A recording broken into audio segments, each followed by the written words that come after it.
In the last two classes, we dealt with the concept of moment of inertia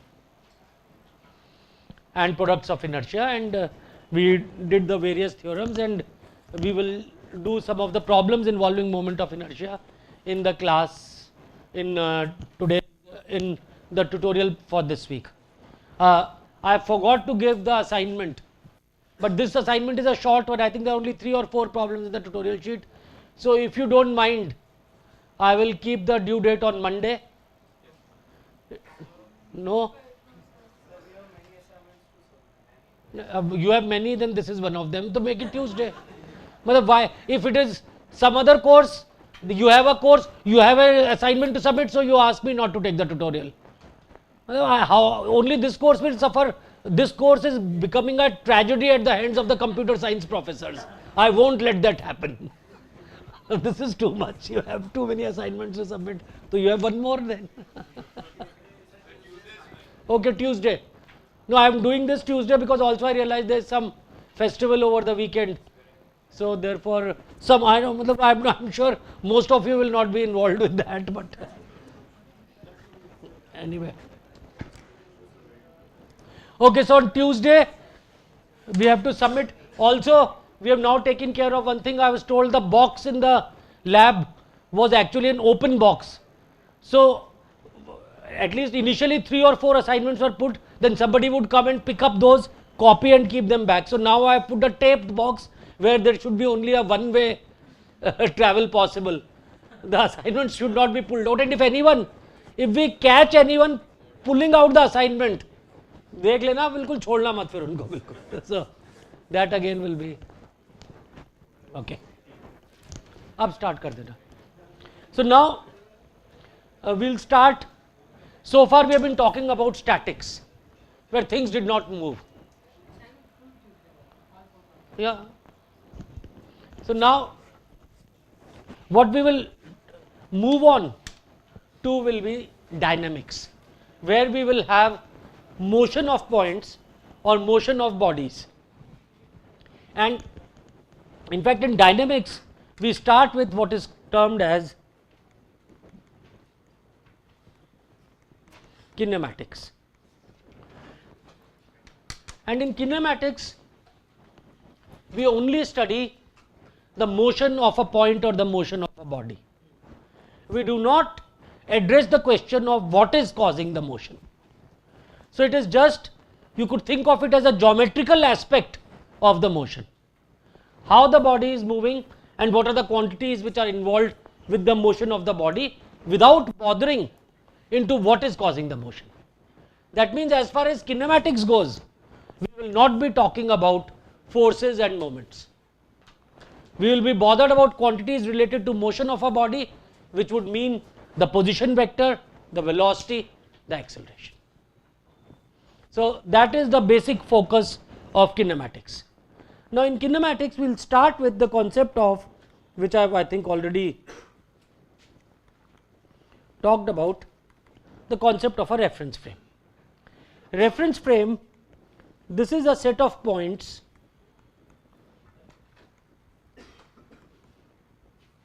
distance between these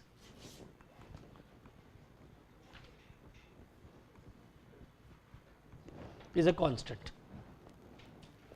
So that means we have some points such that the distance between these points is a constant, then they could constitute a reference frame. When we say distance between them is a constant, that means what we are talking of is a rigid body, a body which is not deforming. If there are 2 points on a body and it is, let's say, like a rubber band, then as you pull the rubber band, the distance between 2 points changes. So we are not talking of that, we are talking of a set of points where the distance between them is a constant.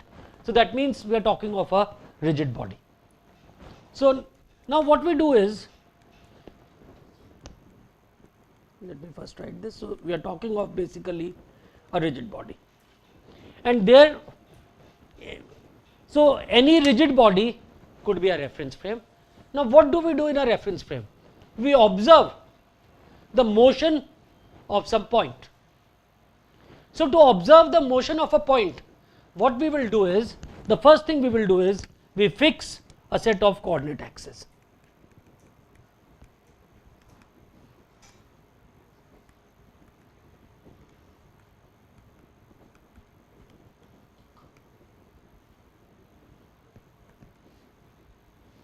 We fix a set of coordinate axes.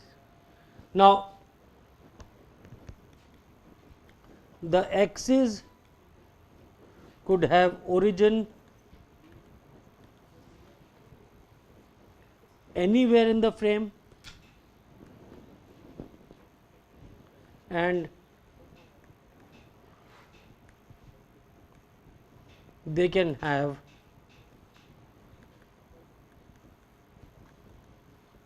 any orientation.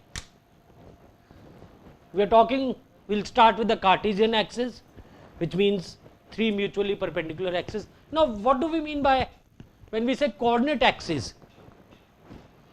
Coordinate axis typically will be a set of 3 mutually perpendicular axes. Okay? So, that is the basic definition of coordinate axis, and also we will talk of right-handed coordinate axis in the sense that unit vector, if we write them in cyclic order, then one thing is the dot product between any two unit vectors will be 0 and the cross product will follow a cyclic rule. If we are talking of x, y, z, then unit vector along x cross y will give me unit vector along z, along y and z will give me y cross z will give me x, and so on. So, we follow a cyclic pattern, and that is what we term as a right-handed triad. So, we have a coordinate axis. So, let us fix what we term as the Cartesian axis. We will talk of more axes in today's lecture itself. So, when we say this, so this is my some body, this is the reference frame, and here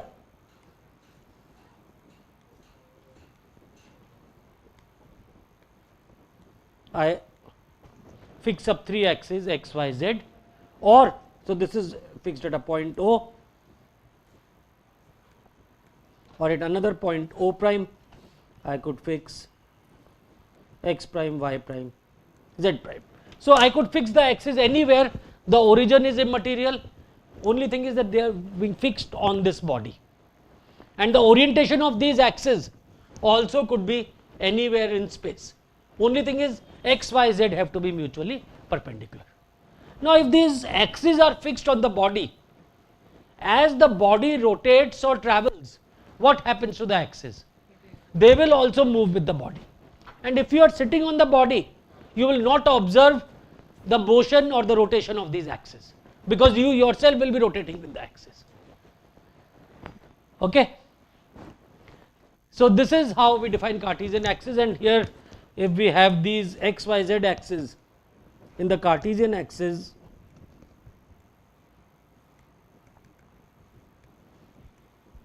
these are x, y, z, and these are fixed axes. Now, you may think, why am I saying they are fixed axes?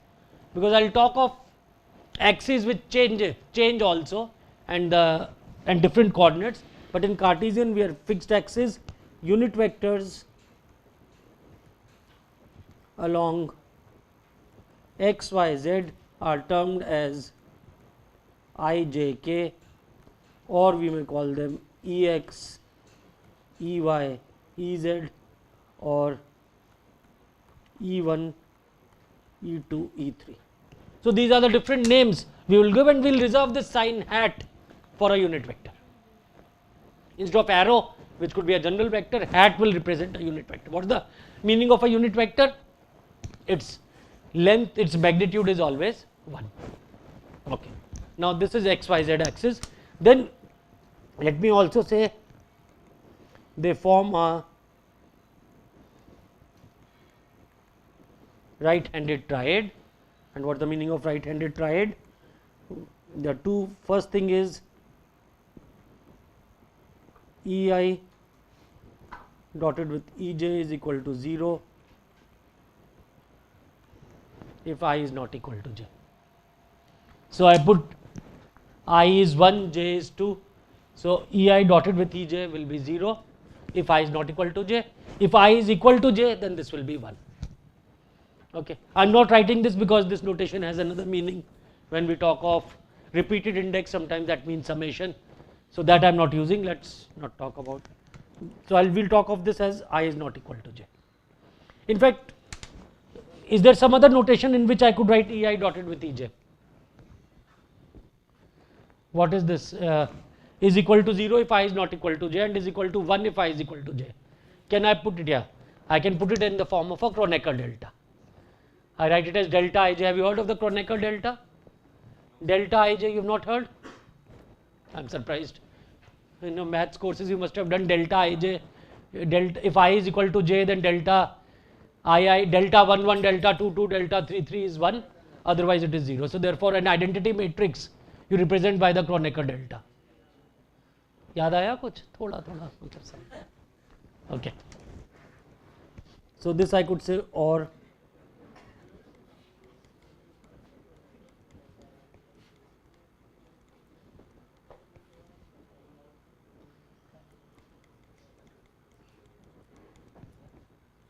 okay.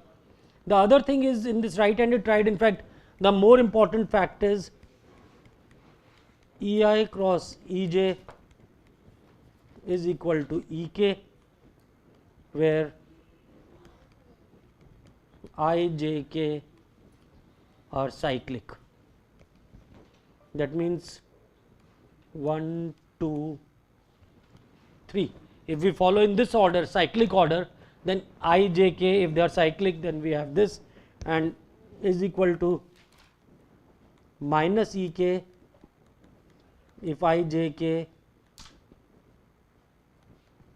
are anti-cyclic, and this is equal to 0 if I is equal to J. So this is the meaning. These two things give us a right handed triad. The first one tells us the orthogonality, all the three of have to be mutually perpendicular. The second one gives us the sense of the cross product. Okay. So now the aim of in kinematics, what we try to do, these were just some preliminary. In kinematics we study, let us first study motion of a point P. Now this motion will always be studied with respect to the reference frame. You first of all will fix yourself on a reference frame, and from there you observe the motion of a point. And obviously if you are in different reference frames, motion different points could move differently. For example, if I look at this tree and I am fixed myself on the ground, I will not see the tree as moving. Whereas if I fix myself on a car which is moving, then I will see the tree as moving in the opposite direction. So therefore obviously these quantities, when we talk of the motion, this is always dependent on the reference frame. We will not denote the reference frame often because it is obvious if there is only a single reference frame involved. Let us say everything is being measured from surface of the earth, then we don't say, we don't keep on specifying the reference frame. But if there are multiple reference frames involved, then we have to be clear and we have to specify the reference frame. So therefore in most of these arguments you will see I will not talk of the reference frame, because it is, we are talking of all from a common reference frame. And obviously in a reference frame, when a person sits, you have to sit down with a meter scale and with a clock, so that you can measure how the point is moving, the distance travelled by the point and in which direction it is moving, and a time to measure how fast or slow the point is moving. So now what we do is, so let us study the motion of a point P, and we study this with respect to x, y, z axes which are fixed in a reference frame which I call as F. So how will I do this? So that means what I will do is, this is my reference frame F, I choose an origin here, I choose the 3 axes x, y, z, I will make sure that, and I have a point P which is moving. So what I do is, I draw OP is the position vector of point P. The coordinates of point P, because I am talking of Cartesian coordinates, are given by x, y, z. And as the point P moves, that means then x, y, z are functions of time. If the point P is moving, then we will have new x, y, z at new time. So, this is the position vector. And so, now coordinates of P are x, y, z of t. This is because P is moving. So, now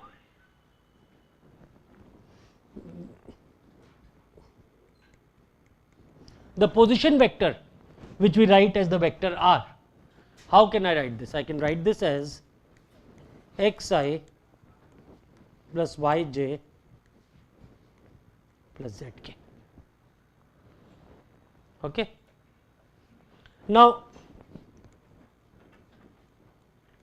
the first quantity which we will define in kinematics is the velocity, and velocity is defined as the rate of change of position vector, and actually I should say with respect to frame f. I am not writing that because everything is assumed there is only a single frame, otherwise this is with respect to frame f.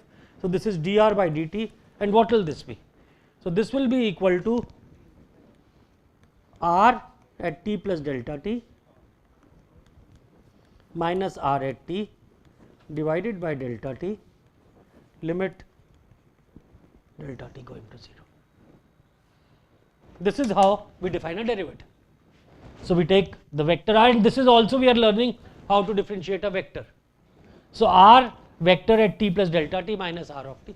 Now, let us try to show this in this picture. So, this is r at time t, at the next instant this is at p prime. So, we draw a new position vector, this will be r at t plus delta t, and when we take the difference of these two, this quantity which we have, this is r at t plus delta t minus r of t, the vector p prime. This is the difference between the two position vectors.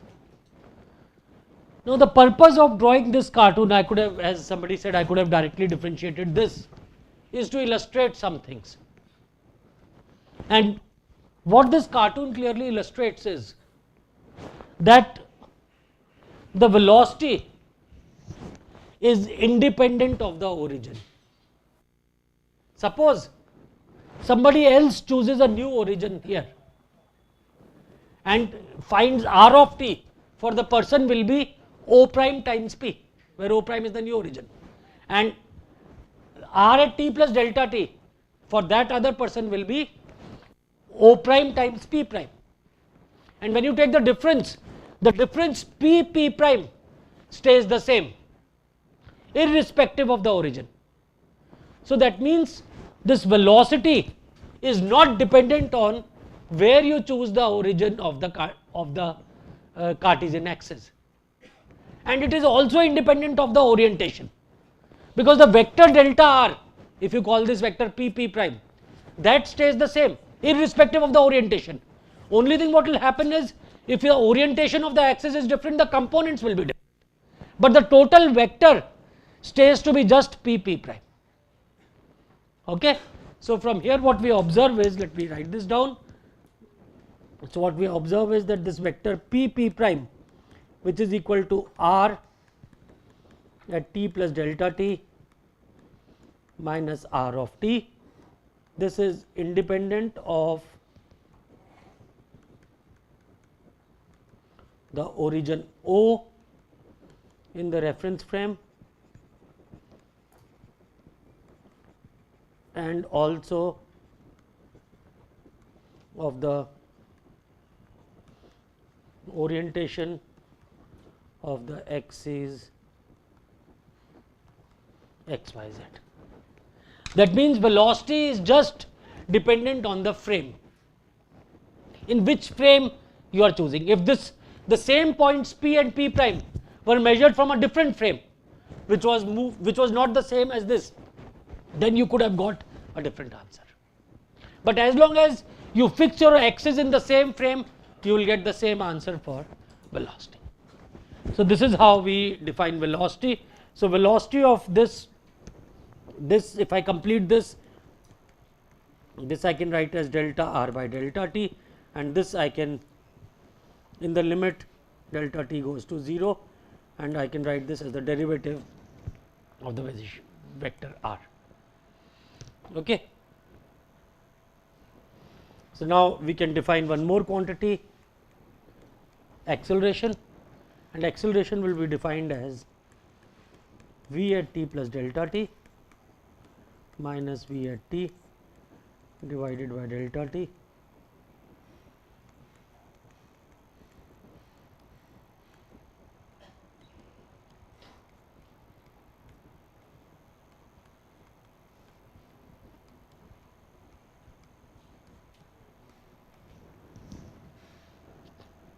So these are the basic definitions,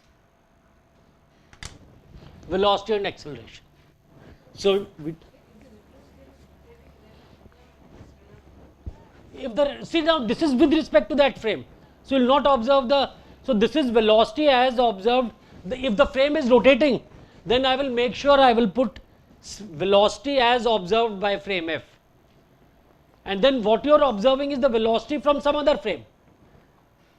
So that we will see how to work out if I know velocity with respect to this frame, and if this frame is rotating with respect to frame 2, then how do we find velocity with respect to frame 2? So that we will see as we move on. Okay. So this is with respect to this frame. So maybe actually all this velocity and all which I am saying, these are with respect to frame F, but we drop this because there is only a single frame F. If it is rotating, then we will have to be careful. Yes. Yeah. Okay. Why will it change? Because see, okay, let us see. I shift the origin to a point O prime here. So now the position vector is r here, and this is r at t plus delta t. No, O prime is this. So now, no, once you fix your coordinate axis, then the origin is not shifting. O prime is not, what I am saying is one person shifts the coordinate axis at O, another person fixes them at O prime. For these two people, the velocity of the point will be the same as long as O and O prime are fixed in the same reference frame. As long as O is on the same reference frame as O prime. So you choose a reference frame. You choose a point O, you choose a point O prime. With these two origins, you measure the velocity with this definition. It will not change. Okay. Why will it be different?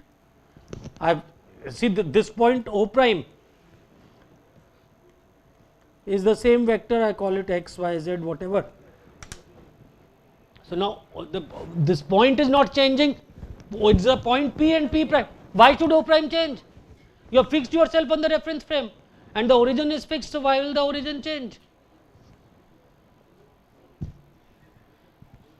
Think about it. Okay. Maybe we can discuss afterwards if you are not very sure.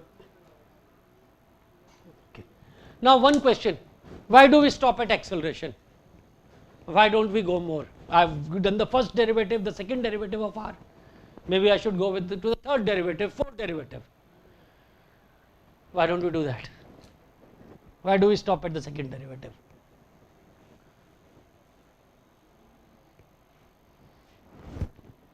That has to do with the dynamics. In dynamics, our postulate is that the force applied on a body is directly proportional to the acceleration. So therefore, we go only up to accelerations. Is the rate of change of momentum. and momentum is mass times velocity. So because we when we use these concepts, the usage is mainly till the second derivative, so we do things up to the second derivative. Actually, does anyone know what the derivative of acceleration called? Jerk. So there is a third term which is used, which could be and that sort of tells actually how much of jerk you are feeling. If there is an abrupt change in acceleration, that's when, but we normally don't need jerk to solve problems, so that's why we don't go ahead, we stop at the second derivative. So now let's look at let us look at the kinematics, and we start with the Cartesian coordinates, which I said were the simplest coordinates. If we express r is equal to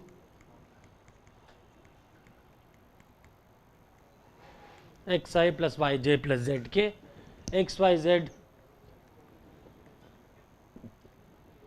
are function of time. So now here velocity, which is equal to dr by dt, and this I can write it as r dot. This will be equal to x dot I plus y dot j plus z dot k, because I, j, k are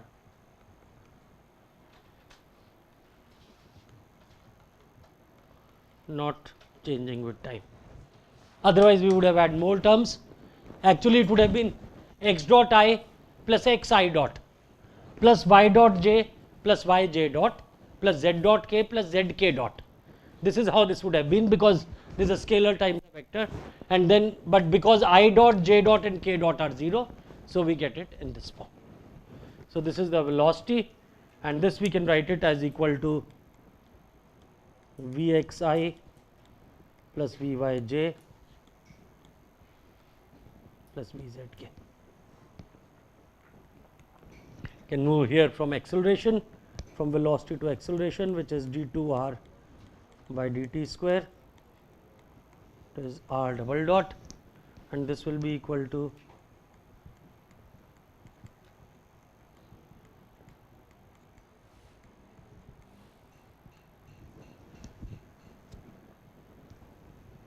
and this is nothing but Vx dot I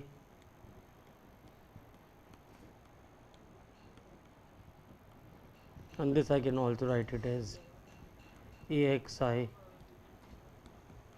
plus Ayj plus Azk. And here what we observe is that in Cartesian coordinates,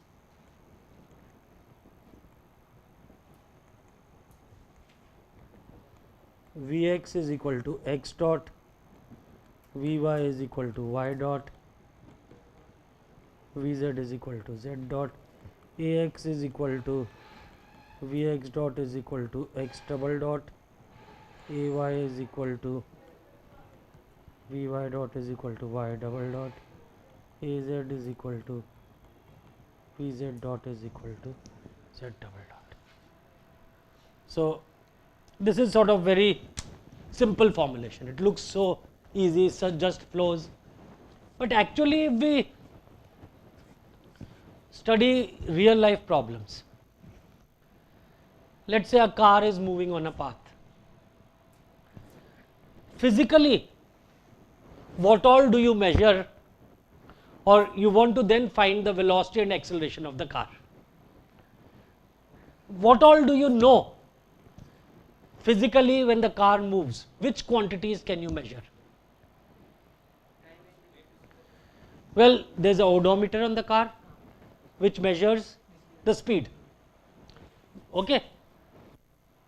Then a car will travel along some path, so you will know the path the car has taken. You will hardly ever know x, y, z as functions of time. You will know the speed of the car, speed with which the car is moving, and you will know, okay, it has to go along a path, It will go for so much distance along a straight path, then it will curve, then it moves along a straight path, or maybe there are some zigzags, etc. If there are some smart Delhi drivers who keep on never drive straight, they just keep on zigzagging their way between different things, but that is how you would know.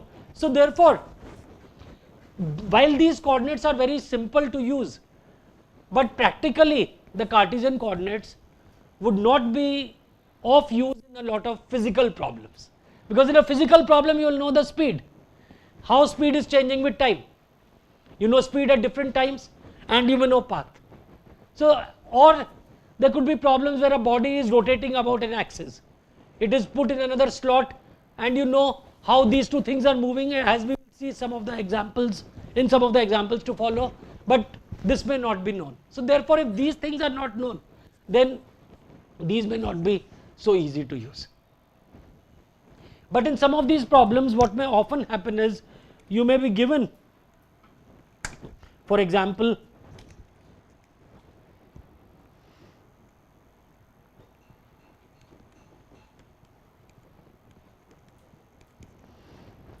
Cartesian coordinates, you may know if y is given to you as a function of x, that means again this is a path, the path is known to you. Then when you use these, when you use this, when you say y dot, how will you calculate y dot? Y dot will now become, now you have to use the chain rule. So we know y is a function of x, so the y dot is dy by dt. You use the chain rule, this will become, y is known as a function of x, so this will be dy by dx times dx by dt. So this will be dy by dx times x dot. So now if you know the speed or the rate of change along x, if you know x dot, then you can get y dot, and then you can get the velocity vector. Velocity vector will be what? X dot I plus y dot j. So for example, if y is given as a function of x and x is known as a function of time, and you have to find the velocity and acceleration, then you have to do things like this. Now how do we find the second derivative here? While double dot will be d by dt of dy by dt, this is dy by dt of dy by dx times x dot. Let us do this. So the first one, how do we differentiate d by dt of dy by dx? So this will become equal to d2y by dx square times x dot, and then there is another x dot sitting outside, plus dy by dx x double dot. So you have to be careful when you use differentiations like this, and this gives you y double dot. Now the total acceleration is x double dot I plus y double dot j. So then you can use these and then get to velocities and accelerations. Is this clear? So this would be used when you know y is equal to y of x. So then you use things like this. Now one particular case which we are not doing in this course, I think your entrance exam has tested you enough, where Cartesian coordinates come is projectile motion. Projectile motion is a case where how do we work this out? Then there we know if the body is thrown, the only force acting on it is gravity. So there what we have is, if y is the vertical axis, then y double dot is equal to minus g, and x double dot, there is no acceleration in the x direction, so x double dot is equal to 0. You integrate them, and then you integrate them separately, and then if you eliminate time, you will get y as a function of x and so on. So all these things you have done, projectile motion will not cover that. So that is one place where you use this. So maybe I can just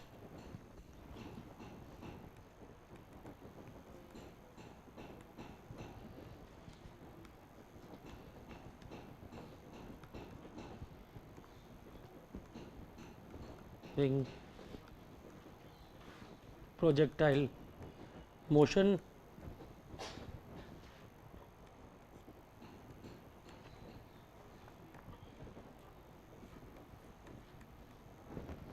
a body is released with V0 forming an angle alpha, in the equation governing is x double dot is equal to 0, y double dot is equal to minus g. You integrate, so you get x double dot is equal to a, y double dot is equal to,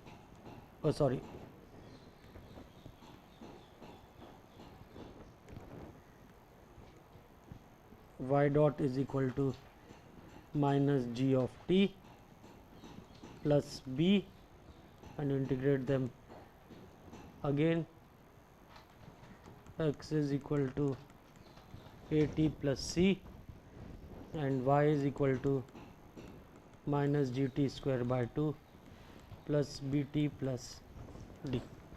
So, these are different constants of integration, and then you can put in at time t is equal to 0, the location is at 0 comma 0. If the location is at 0 comma 0, c and d become 0. You may choose some other location also, I have written them in a general form, and then the velocity. So, that means x dot is equal to v0 cos alpha and y dot is equal to, you put t is equal to 0, so b will become v0 sin alpha. So, you put these constants and then you can work out. So, these are this is one of the examples of Cartesian coordinates where we have used. Now, let us move on to a new type of coordinates, and which we will call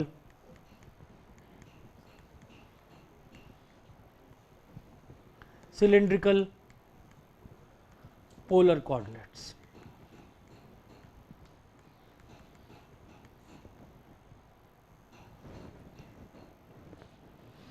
Now, whenever we define a new coordinate system, then we will link it with the Cartesian system first.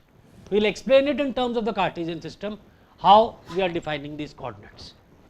So, you may have seen this coordinates in your physics course. So, let us say we have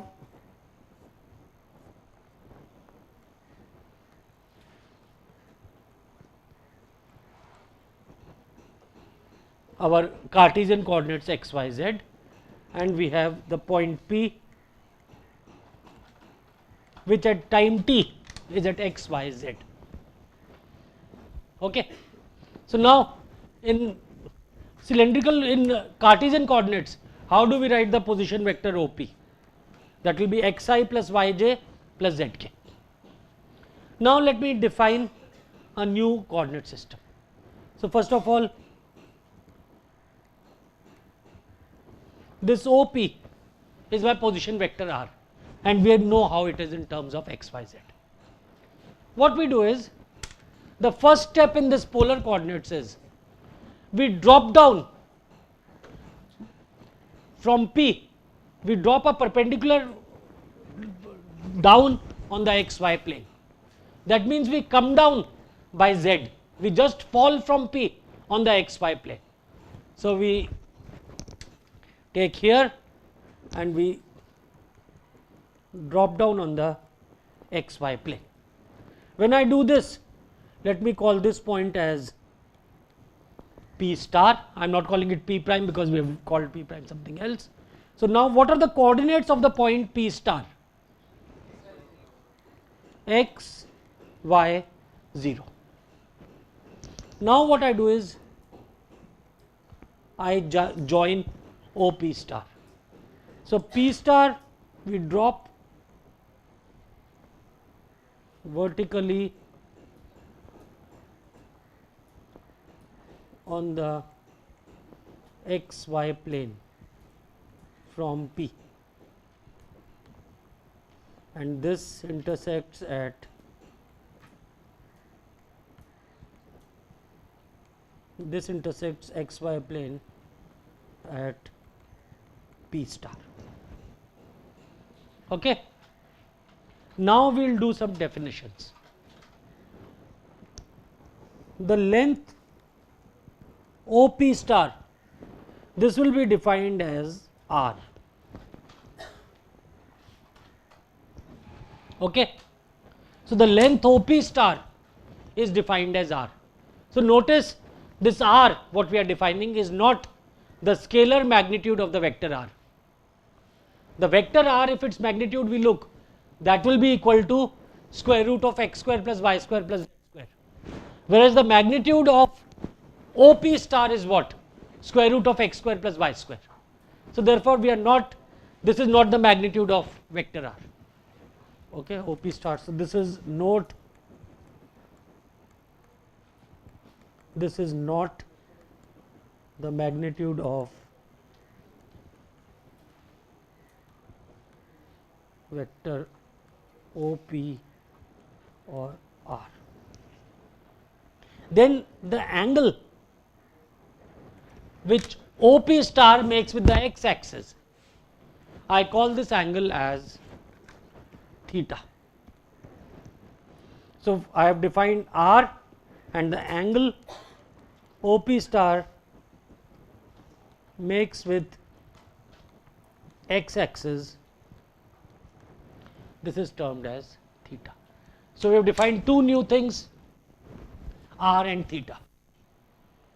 Now what I do is, a unit vector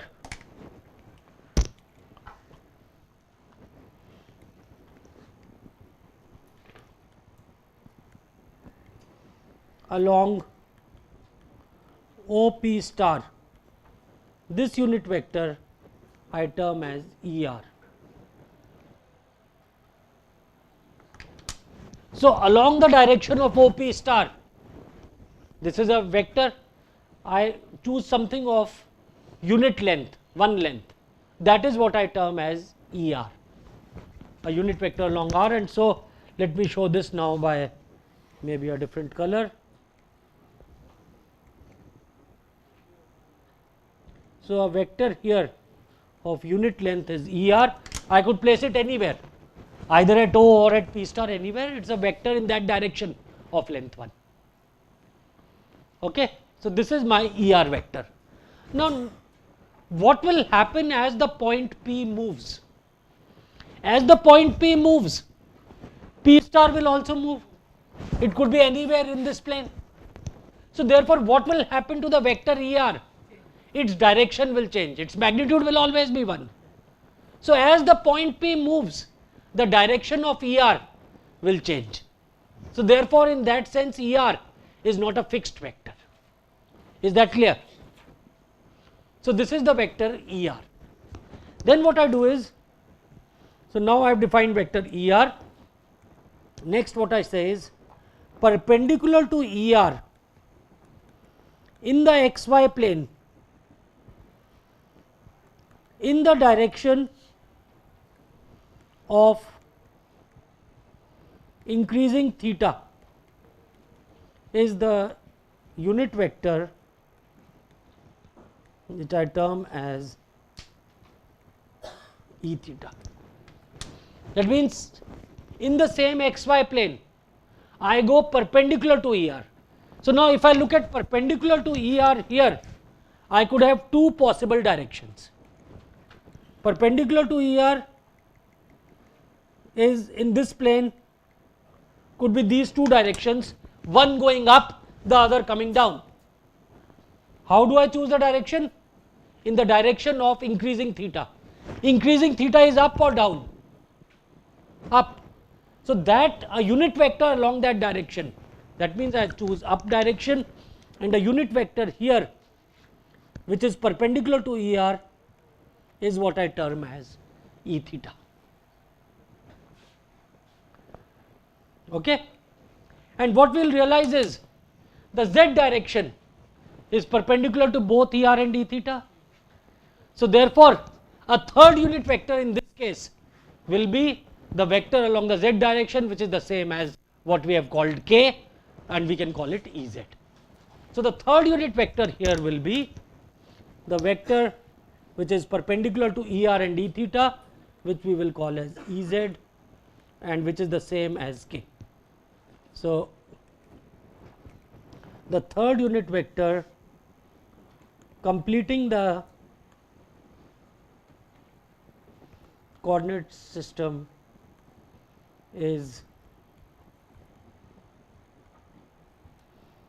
along z, and we call it Ez or k, same as k in I j again. Okay. So, these three axes which we have r, theta, z, these are referred to as the cylindrical polar coordinates, and in this E r, E theta, E z, they form a right handed triad. What is the meaning of right handed triad? E r cross E theta will give me E z, E theta cross E z is equal to E r, and E z cross E r is equal to E theta. Obviously, the dot product relations are there, that x E r dotted with E theta is 0, E r dotted with E z is 0, all that follows. So, this is a right handed triad. Now, to work this out, so now let us give some names. E r is referred to as the unit radial vector. E theta is referred to as the transverse or circumferential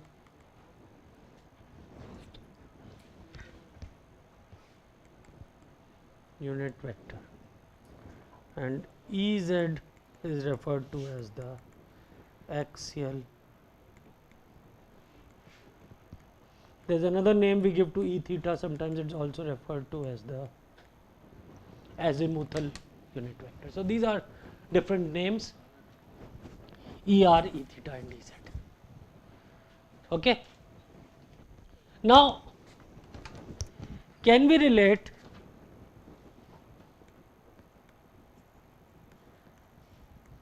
E r and E theta to I and j? Let us come back to this picture. E r is a unit vector here. E theta is the unit vector which is perpendicular to E r in the xy plane. Now, in terms of theta and r, can I say what is E r vector in terms of I j?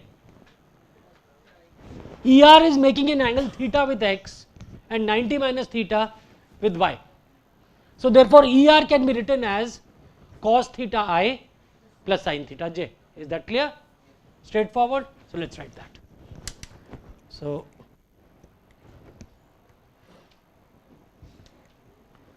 E r is equal to cos theta I plus sin theta j.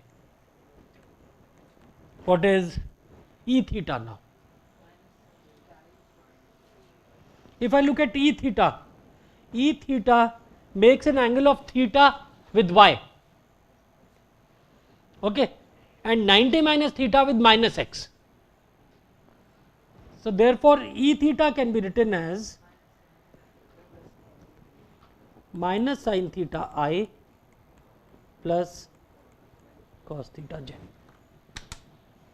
Just think about it, that is what you will get. Now, one thing, whenever we write perpendicular unit vectors in this form, keep in mind that dot product has to be 0. So, when you take I dot I plus j dot j, cos theta minus sin theta cos theta, it will always add up to 0. So, that means when you write things in this form, you will either have one negative or three negatives. You can't have two negatives. Okay. So, just cross check once you write something like this, just do a simple calculation in your mind. I dot I is minus cos theta sin theta plus j dot j will be sin theta cos theta, it should be 0, which it is if it is done correctly. Okay. Now, let us do one more thing. Let us, since we have already done E r and E theta, let us find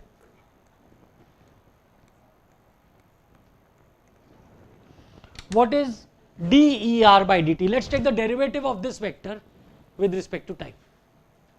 Now, as the point P moves, what changes? R changes, theta changes. Unit vectors I, j, k will not change. So, now when I differentiate this, theta could change. So, the dEr by dt will become minus sin theta, theta dot I plus cos theta, theta dot j, and this becomes theta dot multiplied by minus sin theta I plus cos theta j, and this I can write it as theta dot multiplied by E theta. So, what I get is dEr by dt is equal to theta dot E theta. Okay? Straightforward.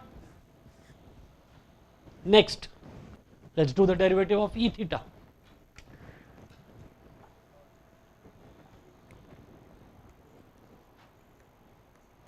What is d E theta by dt? This will be minus of cos theta, theta dot I minus sin theta, theta dot j. This is equal to minus of theta dot common cos theta I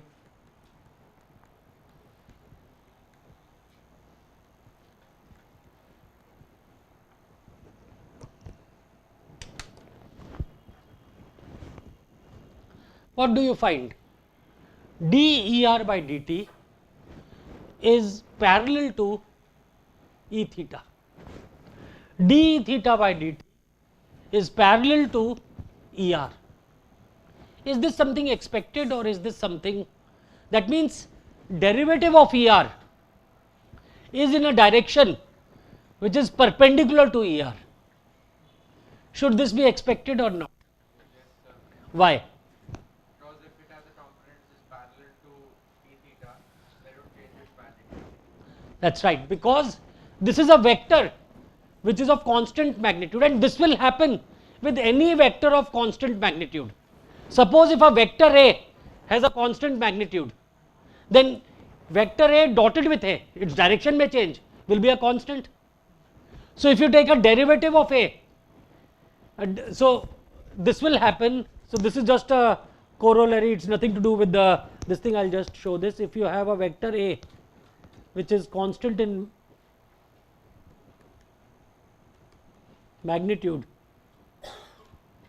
then A dotted with A is equal to some constant k, and if I take the derivative of this, I get dA by dt dotted with A plus A dotted with dA by dt is equal to 0, and this tells me A dotted with dA by dt is 0, which means A and dA by dt have to be mutually perpendicular. If A dotted with dA by dt is 0, so then A and dA by dt is equal are perpendicular. So, this implies A is perpendicular to dA by dt. But this will happen, and you gave the right physical reasoning for this. If the vector is constant in magnitude and if there is a component of dA by dt along A, then its magnitude has to change. So, that was a very good physical argument which you gave, and I am just giving the mathematical argument for this. Okay. So, now once we have this, then now we have all our ingredients. Let us now try to, so we have worked out the vector ER, the vector E theta. Now, let us look at the cylindrical coordinates and how, what is the position vector of the point P. So, let us go back to the old cartoon, this one. What is the position vector P in terms of our x, y, z in Cartesian coordinates? What was R, vector R? Xi plus yj plus zk. What is the vector R in cylindrical coordinates? Now, in cylindrical coordinates, what do I have? R, theta, z. These are the three scalars, and I have three unit vectors ER, E theta, Ez. So, what is the position vector R? R ER plus theta E theta plus Z Ez, or no? Xi plus yj plus zk. So, now the position vector is R ER plus theta E theta plus Z E Z. Right or wrong? Wrong. Well, one reason why it is wrong is dimensionally it is wrong. Theta E theta does not have dimensions of length. So let's make it R theta. Will that work? No, let's look at it physically. We have to go to OP. So I can write it as OP star plus P star P. Fine. What is P star P? That's the simplest. Z E Z in vector. What is OP star? R E R. So that means in the position vector, theta will not come explicitly. So what is the position vector? R E R plus Z E Z. Simple. Just look at the picture. Don't go by anything else. Look at the physics. R E R plus Z E Z. Okay. So that is the position vector. So what happens to theta? So it's an ER. Theta is in ER because ER is a function of theta. That's right. So let's do this. So let's write the position vector. So let's now do the kinematics with cylindrical coordinates.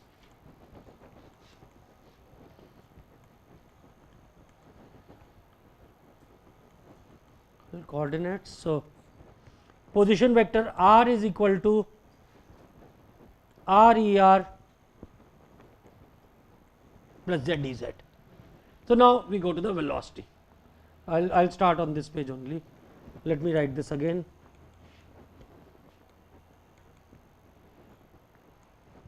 And now you will see certain new things happening. dr by dt, which is equal to velocity. What is this? So let's differentiate this. This will be equal to r dot er plus r er dot plus z dot ez plus z ez dot. Okay. Now r dot er is r dot er. What is er dot? Er dot we have just seen. Er dot was theta dot E theta. So plus r theta dot E theta plus z dot Ez. Ez dot is 0. So this is 0. So that's what we have. R dot er plus r theta dot E theta plus z dot Ez. So these are the velocity vector. So that means what we have is v sub r is equal to r dot, v sub theta is equal to r theta dot, and v sub z is equal to z dot. So that's what we have.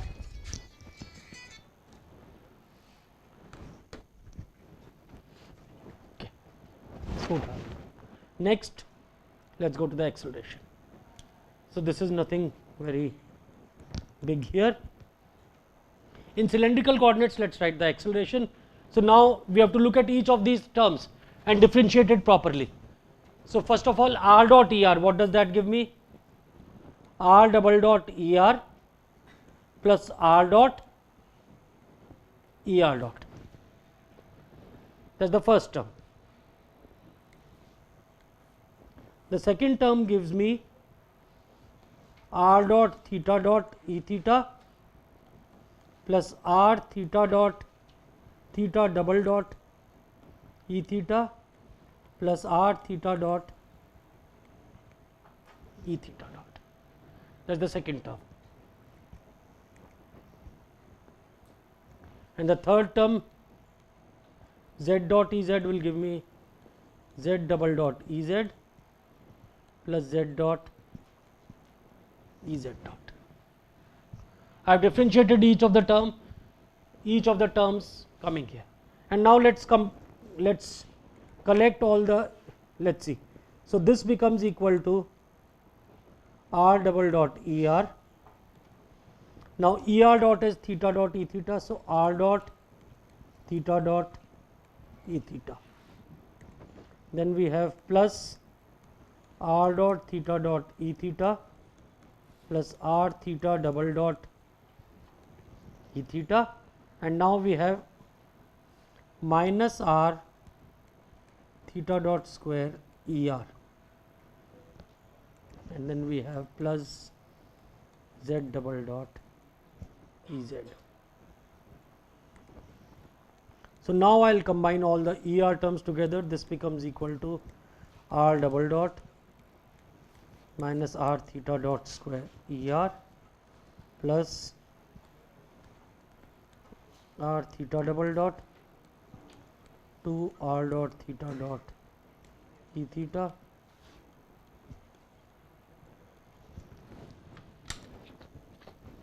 so I do this and then this is what I get. I just differentiate these. So what I now get is the R theta and Z components of acceleration. I get A sub R is equal to R double dot minus R theta dot square, and clearly this is not equal to R double dot.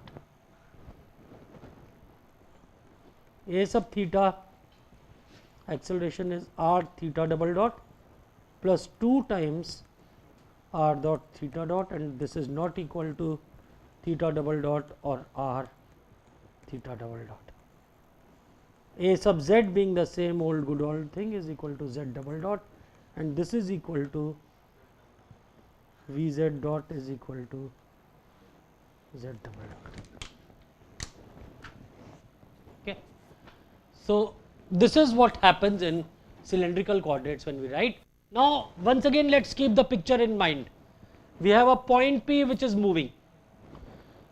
You take the origin, from origin you make the vector, you drop it on the xy plane, then the movement of this point in the xy plane gives you the movement of, gives you the positions r and theta. Okay. Now, so that means how one has to look at cylindrical coordinates is, it will always, so if we try to, this is the basically theory of cylindrical coordinates, but let us see how to use these in practical problems, because so in cylindrical coordinates we have these coordinates in this form. Now so in some problems what you will find is, So these expressions will be given. now there could be 2 type of problems. In one problem you need to use these, then they will be given. Maybe I will ask you to derive this, a 2 mark or 3 mark question in the lecture, in the exam. You are asking again, given you are asking for the exam, I assume. Yeah, so if that is so, then if I ask you to derive, then I will say okay, derive this, then again it will be given. So yeah, as long as, see, if you solve 3 or 4 problems you will remember them, but and also I will tell you a way of remembering it. So let us see, but before that let us see, in some problems what you will find is, you will find that r is given as a function of theta and z is also given, let us say, as another function of theta, or in some problems you will find only z to be given as a function of theta, or in other problems only r to be a function of theta, z is some independent quantity which may or may not depend on theta. Now when you have things like this, then once again you have to be careful when you calculate r dot will be equal to df by d theta times theta dot, and z dot will be dg by d theta times theta dot, and r double dot, this is where the, this will be d2f by d theta square times theta dot square plus df by d theta times theta double dot. So keep in mind you have to differentiate each of these terms when you get to the second derivative, and similarly z double dot will be d2g by d theta square times theta dot square plus dg by d theta times theta double dot. So this will have to be kept in mind. Now before I move to the type of problems, let me just specify. Suppose if you have, if a point is moving in a circular path of radius r, and the origin is at the center. Let us first do this problem with origin at the center. So now this is basically cylindrical coordinates in a plane. There is no z component. In a lot of problems you will come across cylindrical coordinates with no z component. There may be a z component, there may not be one. So now if this is the situation, you have a particle moving on a circular path. So now if this is the point P, now let us try to see. What we have shown is that velocity is equal to r dot er plus r theta dot e theta. Now how will you find er? Er is the vector in this direction. If this angle is theta, this is how we will draw er and e theta. I join O to P, er is the vector along OP, e theta is perpendicular in direction of increasing theta. Now what do I get for velocity? R dot er plus r theta dot e theta. Now if it is moving in a circular path like this, what is r dot? So r is always in this constant equal to radius r. So that is equal to constant. So therefore what you get is the velocity is equal to r theta dot e theta. The same common sense knowledge which we know, we call theta dot as omega, so velocity is equal to r omega. No change here. Okay. Now I do the second thing, acceleration. I put in the formula r double dot minus r theta dot square er plus r theta double dot plus 2 r dot theta dot e theta. I am not copying it. Once I solve 2 or 3 problems, I remember this. Okay. So now let us try to see. In this circular motion problem, what is acceleration? What is r double dot will be 0. So this will become minus r theta dot square er, and this term will become r theta double dot e theta. And this is the same as we know if a body is moving in a circular path.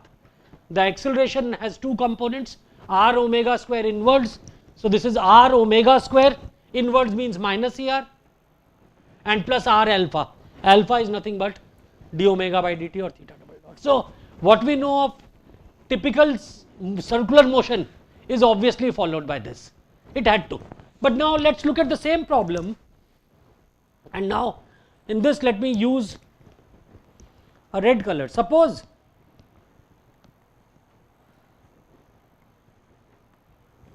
if I mark my origin at this O, the particle is again moving in the same path, but now if I shift my origin to this point, that means er and e theta are being measured with respect to this. So now what you will see is this vector OP which I draw, a vector in this direction, this will be the ER vector for the red color. So this is, or maybe I can call it as ER prime just to, so that there is no confusion, the red colors, because when you make a printout of this you will not get the color difference. So now, and the E theta vector is perpendicular to this, so this is E theta prime. Now in this new prime system, ER prime and E theta prime, R is not a constant. What is R given by? If you now try to see, if I call now this angle, this will be theta, I am just putting a prime to show it is a different theta. So now here you have 2R, small r prime will be given as 2R cos theta. So now if I shift my origin and measure, see the movement of the same point with respect to this cylindrical coordinates, r is now a function of theta. Whereas if the origin was fixed at the center, r was not a function of theta. Now if I am going to use this to calculate velocity and acceleration, I will get it in terms of ER prime and E theta prime. Okay, and then when I use this, now when I differentiate this, then r dot will not be 0. R dot will be minus 2r sin theta times theta dot, and similarly theta dot and theta double dot, and then I will work my accelerations like this. Okay. Now obviously if this thing is moving in a circle and if it is something as simple, if there is no other physics involved, I would like to fix my coordinates here. When would I like to fix my coordinates here? Let me show that. Why do I take the second coordinates? Suppose I have, it could be a problem of that, or let me, suppose there is a circular path here and I have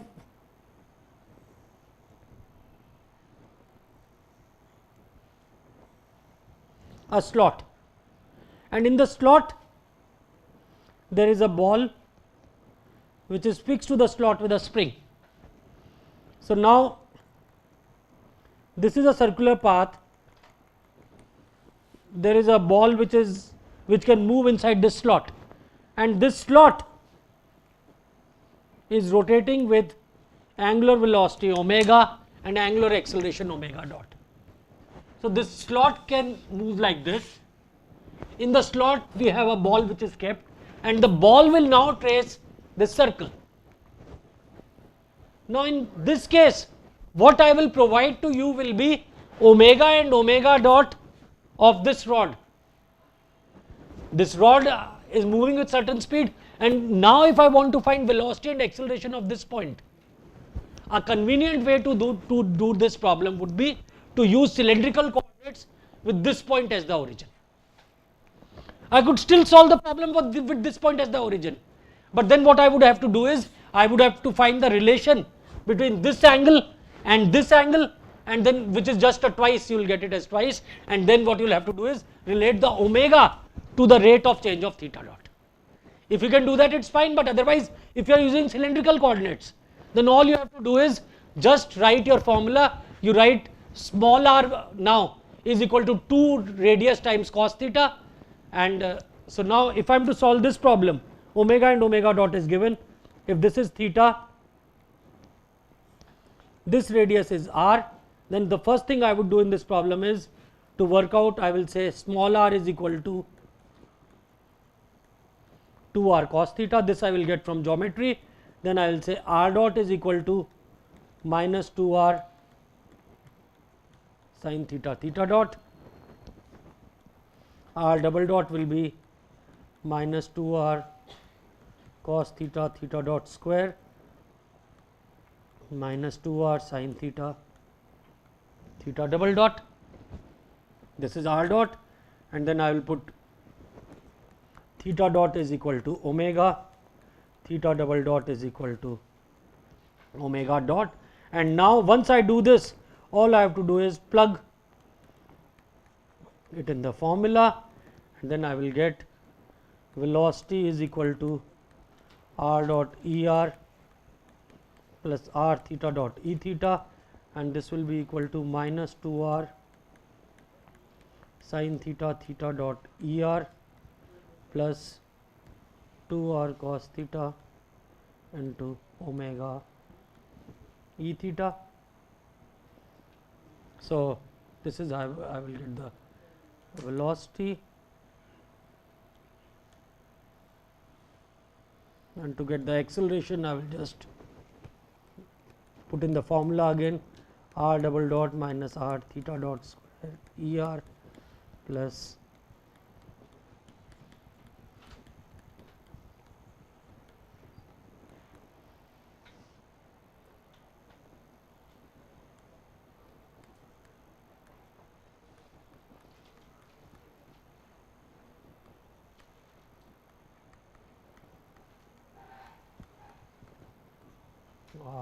r is what, 2r cos theta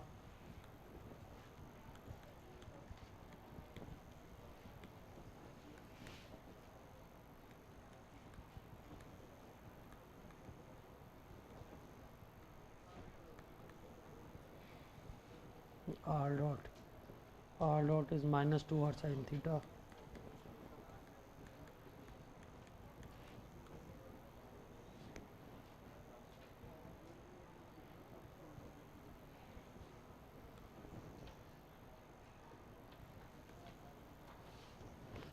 what I have done is I have blindly just written the expressions for r dot theta theta dot and put in these here to get the expressions. But now keep in mind that these velocity and accelerations I am getting are with respect to ER and E theta, which has been defined in the figure. So then I can get the velocity and acceleration like this. So this is one example of a problem where we can use cylindrical coordinates and find the velocity and acceleration. I'll do maybe one or two more examples, and then in the next class we will see path coordinates. Okay, thank you.